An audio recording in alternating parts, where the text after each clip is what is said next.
Sometimes a project goes exactly as planned. The end result is glorious. The output is perfect. It's exactly what I envisioned. I'm super proud of the project and thought it was worth every penny I invested into it. And sometimes it still ends up being a paperweight anyway.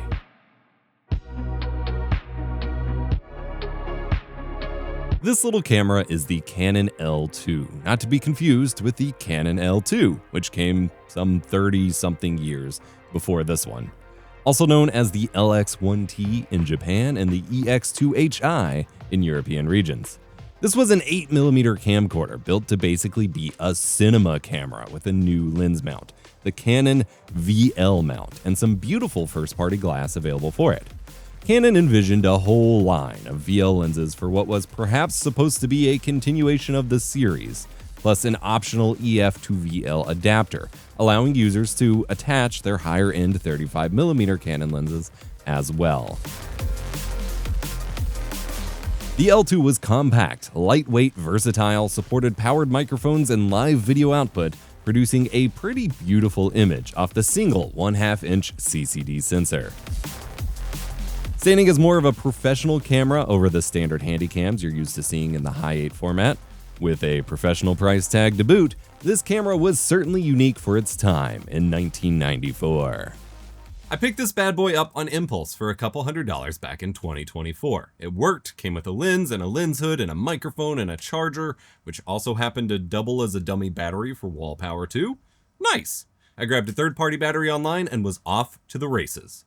Originally, this camera just sat around looking pretty and only occasionally getting use until inspiration struck. And one day earlier this year, inspiration certainly struck. I've been inspired by numerous tapeless camera rigs in the camcorder enthusiast scene that they have been sharing online in the past 10 years, and have constantly been rigging up my own handycams this way, as 8mm tapes are prone to dropouts and tracking errors, and it's just annoying to have to digitize tapes in real time, even if I have a professional tape deck for doing so. The problem with all of those rigs, however, is trading quality for convenience. Most of them are using decent quality cameras, even mini DV and HDV ones, which already provide digital files on the tapes, and hooking them up to these cheap recorders, not meant for production purposes. These things limit you to composite video, which is full of its own visual quirks and artifacts, and record to a horridly low bitrate. Plus, they do a terrible job of deinterlacing the footage out of 480i. For kids who just see crappy video, think cheap, and thus nostalgic, I guess it's fine for them, but for me, that will not fly. If I'm already fighting low-res video, noisy sensors, and interlacing, the last thing I want to do is turn it into visual poop before I even get to editing. Garbage in, garbage out. So I took all my lessons rigging out my modern full-frame cinema cameras and got to work rigging out the L2 camcorder in much the same way. There's a few problems I wanted to solve here. First, monitoring. The Canon L2 does not have a screen like consumer handycams are known for. Instead, you get a tiny black and white CRT display inside the viewfinder. While it helps with framing and viewing settings, actually knowing if your exposure is correct or anything else is not easy. Second, capture. Again, I didn't want to use the crappy tapeless recorders that I've seen others use, so I need a more professional solution. Third, powering it all. Each step of this would require additional power, and I wanted the rig to have better battery life than the crappy battery I picked up would provide anyway. For capturing and digitizing, I settled on a combination of things: a RetroTink 2X Pro and an Atomos Ninja Blade. The RetroTink 2X Pro is pretty overkill for this project, but there's nothing cheaper on the market that will do the job cleanly in such a small package. For those who don't know, this is actually a line-doubling scaler device for retro game consoles. One of the best, which takes analog video via composite, S-video, or component and converts 240p and 480i video to 480p out to HDMI. And this is the multi-format model, which can also pass through 480p. This is great for video games on big TVs, but unnecessary here.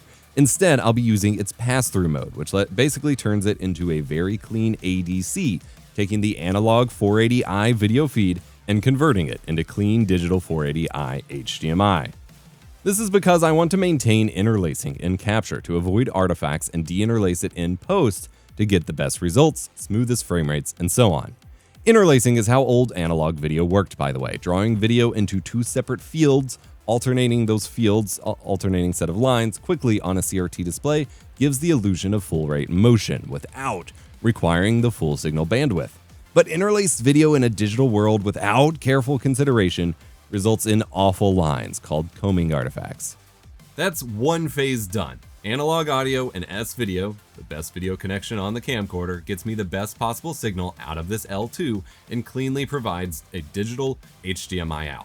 Unlike analog video, HDMI is easy to capture. The Atomos Ninja Blade was chosen as the recorder for a couple reasons. The first is that it's an older model and thus cheaper to pick up. I got this cracked unit for about $150, and the crack doesn't affect use here and thus doesn't bother me.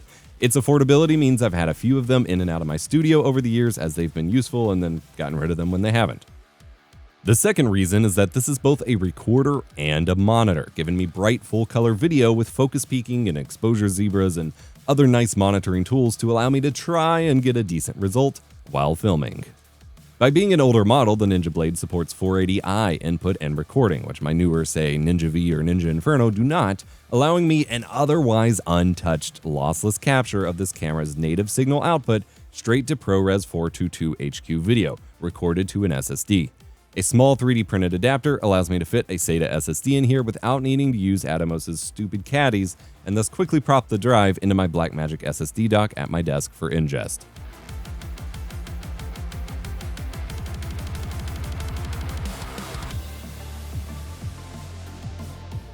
The RetroTink uses USB power, while the Ninja Blade either needs a Sony NPF style battery or some other form of DC power. So the best solution for powering these was going to be a V-mount battery, or at least that's what I thought at the time, a professional camera battery that I use on my modern cinema rigs.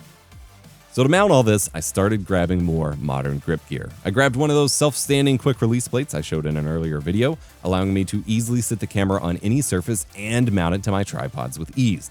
Sandwiched between that and the camera is a secondary plate that adds 15mm rails to the camera's bottom.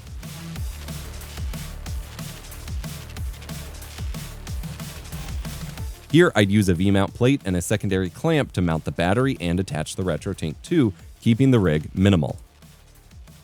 The V-mount plate gives me USB power outputs as well as D-tap. The RetroTink plugs into USB and a D-tap power adapter runs to the Atomos recorder. Then I have a power switch to easily flip all of this on and turn it off when not in use to save on battery.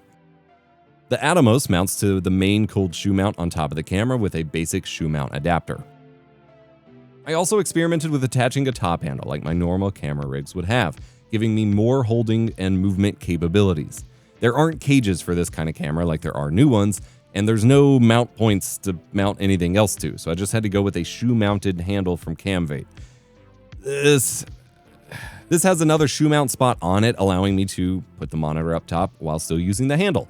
Unfortunately, while it did look cool, I could not get it to grip strong enough to not eventually slide off and cause catastrophe, so I wound up not using it. Once this rig was together, I was filled with so much inspiration. I decided it was worth making my own S-video and RCA audio cables, the exact perfect length to fit this rig, to cut down on cable clutter and just make it look even better. The rig was nearly complete. The only final step was to solve for power. I should have, just stuck with the normal battery, but I persevered. A dummy battery is a battery that runs to a different power source, allowing for more long-term powering of devices without traditional AC adapters. These do not exist for the esoteric battery system the Canon L2 uses, so I made my own. Taking the dummy battery that ran to the AC adapter and using a buck converter, I stepped down the D-tap voltage to 6 to 6.3 volts that the dummy battery provides, making it look nice, and now had the ability to run and gun all powered from the V-mount battery. I got some truly beautiful shots with this rig for all of about a day. I was next inspired to try to make a speed booster for this camera. You see, the tiny 1/2 inch sensor in this camera is great with the included lenses on the VL mount system, but when using an EF mount adapter, the camera ends up having about a 5 to 5.4 times crop factor applied, which is a lot. That means any lens that I traditionally film with on full frame is zoomed in substantially more, as this sensor is only using a tiny portion of the image circle. A 10mm lens becomes a 50 to 54mm lens equivalent. A 50mm lens becomes a 250mm lens equivalent. A 100mm lens becomes a 500mm lens equivalent. Actually more for each of these because it's slightly more than a 5x crop factor. This is neat in that I was able to use my 300mm vintage Spiritone telephoto lens, adapted from M42 to EF, and then here adapted to VL again, to reach a crazy 1620-ish millimeter focal length and get crazy shots of the moon from the ground. But that means traditional filming, even with wide-angle lenses, could be very hard. A speed booster or focal reducer is basically a piece of glass that sits between the lens and the sensor and shrinks down the image circle that the lens gives to fit a smaller sensor. Canon released a speed booster mount for their later similar style camcorders with a different sensor and different lens mount type, but never for the VL mount. This is just a pass-through adapter with no glass. Inspired by Evan Monsma's journeys to DIY his own speed booster, I ordered a second lens mount adapter and prepared to try my hand at making my own too. Well, I never got that far. You may have noticed that there have been two of these camera bodies in some of my shots here, and you definitely noticed that there's been sparse footage from the camera itself in this video, despite that being one of my greatest pet peeves. That's because for all of the hard work, for all of the pride I took in the results from this project, I failed to account for a critical piece of this and frankly any retro tech delve, the capacitor plague from the 90s. Many, possibly most, consumer electronics made in the 90s and the first couple years of the 2000s with non-solid aluminum electrolytic capacitors saw insanely high failure rates, to the extent that it's referred to as a plague because it's wiped out entire categories of devices. Cap surviving in decades-old electronics is already a gamble, but this was a death knell for all devices made with these capacitors during that time, and the Canon L2 is one such device. I wasn't aware that it was already an exceedingly rare occurrence to even see a functioning Canon L2 anymore. Nevertheless, to have had it working for 2 years, and I did not know that it was basically guaranteed to be dead very soon. I've had numerous electronics, including most of my CRTs and old computers that I use regularly, that are supposedly on death's door, but I continue to get tons of use out of them, some of them 10 plus years later. But I wasn't so lucky here. Despite, again, 2 years of ownership with this camera, building the rig, loving it, all it took was having a couple conversations in a Discord chat about the rarity of a working L2 for mine to just give it up and stop powering on one day. Out of stubbornness and desperation, I found another listing for a sorta working L2, ordered it, similarly got about one evening of shooting out of it before it too stopped powering on. I've approached about $1,000 invested into this project, and outside of a handful of what were supposed to be test shots, not real work with it, one of which is a completely out of focus, improperly exposed talking head second angle that didn't work because exposing sensors like this in a studio environment is rough, I've got little to show for all of my investment and effort. It's over. There were signs that things weren't fully working as intended already, but it wasn't entirely clear. You see, even on a sorta cine cam intended body like this, getting full proper manual control over your camera settings was never easy back in the day, not like it is today. The camera has hard switches for manual focus and exposure, but I still had trouble. The manual reports a 1/125th shutter speed being available to maintain the 180-degree shutter rule for 60 FPS video, but both of my cameras only went from 100 to 500 or maybe 250 in between there. I was also supposed to have full manual iris control, but even when engaging the mode, it never seemed to work for me, and both camera bodies would regularly report incorrect apertures that didn't even match what was supported by the lenses, which I would love to show you here, but the bodies don't work anymore. I'll be passing along these two bodies and lenses and mounts and whatever to someone who may or may not be able to fix them. Assuming they haven't exploded or leaked too badly and corroded the surrounding parts, or the PCB, a recap could bring new life back into them.